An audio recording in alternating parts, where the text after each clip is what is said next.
ഒരു സീറ്റിലപ്പുറത്തേക്ക്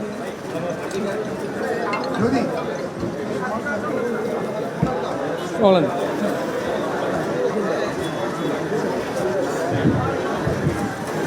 ക്യാമറ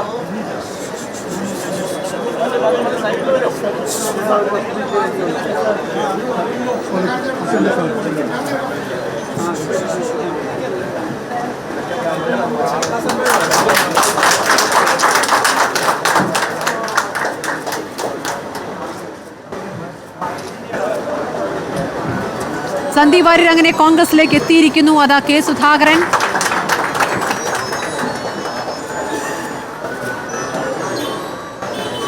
സ്വാഗതം ചെയ്തിരിക്കുന്നു സന്ദീപ് വാര്യരെ. 11 മണിക്ക് തുടങ്ങിയ വാർത്താ സമ്മേളനമാണ്. 11:13 ആയപ്പോഴേക്കും സന്ദീപ് എത്തുകയായിരുന്നു.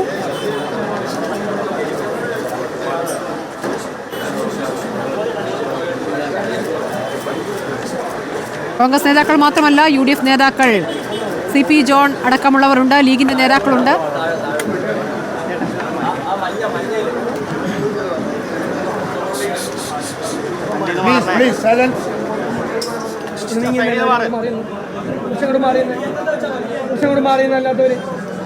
പാർട്ടി ഷോൾ അണിയിച്ച് സ്വീകരണം നൽകി കഴിഞ്ഞിരിക്കുന്നു.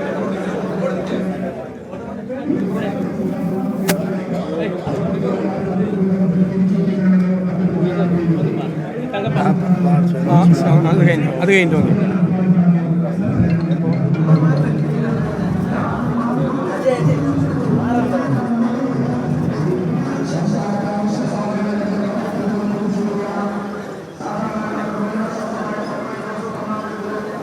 അപ്പോൾ തുടങ്ങാം.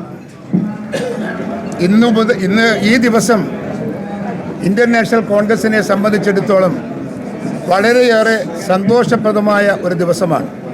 എല്ലാം കൊണ്ടും, ഇവിടുത്തെ തിരഞ്ഞെടുപ്പിൻ്റെ പ്രവർത്തനം കൊണ്ടും, അതുപോലെ ഈ പാർട്ടിക്ക് കിട്ടുന്ന പൊതുജനങ്ങളുടെ കിട്ടുന്ന അംഗീകാരം സംബന്ധിച്ചും നമ്മളൊരു ഉന്നതയിലേക്ക് എത്തിക്കൊണ്ടിരിക്കുന്ന ഒരു കാലഘട്ടത്തിലാണ് എൻ്റെ പ്രിയപ്പെട്ട ശ്രീ സന്ദീപ് വാര്യർ കോൺഗ്രസിൻ്റെ അകത്തേക്ക് വരാൻ തീരുമാനിച്ചത്. നിങ്ങൾക്കറിയാം, കുറേ കാലമായി BJPയുടെ മുഖവും ശബ്ദവുമായിരുന്നു ശ്രീ സന്ദീപ് വാര്യർ. പക്ഷേ മതേതര ജനാധിപത്യ രാഷ്ട്രീയ പ്രസ്ഥാനത്തിൻ്റെ അകത്ത് പ്രവർത്തിക്കണമെന്ന അദ്ദേഹത്തിൻ്റെ നിഷ്കർഷതയുടെ അടിസ്ഥാനത്തിലാണ് അദ്ദേഹം ഇന്ത്യൻ നാഷണൽ കോൺഗ്രസിനെ സെലക്ട് ചെയ്ത് അതിലേക്ക് കടന്നു വരാൻ തീരുമാനിച്ചതും ഞങ്ങളെ അറിയിച്ചതും ഞങ്ങൾ അദ്ദേഹത്തെ സ്വാഗതം ചെയ്തതും. അതുകൊണ്ട് തന്നെ ഇന്ത്യൻ രാഷ്ട്രീയത്തിൽ മതേതര ജനാധിപത്യ രാഷ്ട്രീയ പ്രസ്ഥാനത്തിൻ്റെ പങ്കും എല്ലാം, അതിൻ്റെ ഉത്തരവാദിത്വവുമെല്ലാം ഇന്ത്യൻ നാഷണൽ കോൺഗ്രസിൽ നിക്ഷിപ്തമാണ് എന്ന് ജനം അംഗീകരിക്കുന്നു, നാട് അംഗീകരിക്കുന്നു.